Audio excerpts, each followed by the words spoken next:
Tem uma faixa que eu fiz, que Deus mandou mudar uma coisa aqui, eu fiz como obreira, mas o Senhor mandou eu fazer algo diferente, eu estou fazendo aqui. Amém? Cadê os pastores? Mesmo processo, cadê os ministros? Venha, se aproxime. Senhor, eu separo o Natalino ao ministério diaconal. Use ele neste chamado, nesta obra, de uma maneira poderosa, em nome de Jesus. Receba a bênção em nome de Jesus. Pai, eu separo José, meu Deus, para o ministério. Levante a cabeça, por favor, para que a gente possa fugir melhor. Amém? Para o ministério diaconal, Senhor, use o teu filho poderosamente, meu Pai. Continue a usar como teu servo. Alabaixo, ele cantará na paz. Que está habitado, meu Deus. Você para ele ao ministério diaconal, Senhor. Continue a usar o teu filho poderosamente. Receba a unção em nome de Jesus. Pai, aqui está em Gilvanete, Espírito Santo, a Sequenel, a cheia, Nablaço e Manalha. Eu separo a tua serva, meu Deus, ao ministério diaconal.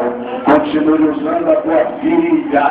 Eita, Espírito da verdade. A costada da grande, meu Senhor, levanta a cabeça, por favor. Ah, meu Deus, eu consagro ela ao ministério diaconal.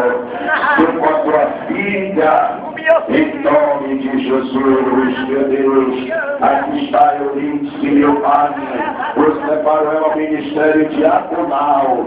Em nome de Jesus, meu Pai. Aqui está aqui, irmã Luciana. E eu separo ela ao ministério diaconal. Em nome do Senhor Jesus.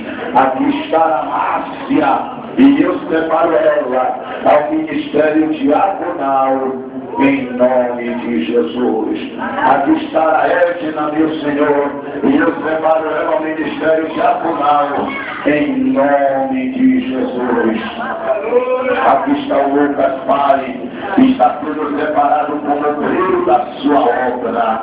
Em nome de Jesus. Aqui está a Érica. E eu separo como obreira da sua obra.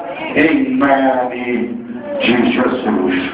Receba a unção de Deus e a testificação do Espírito em nome de Jesus. Alguém pegue na mão de cada um deles e coloque eles de pé.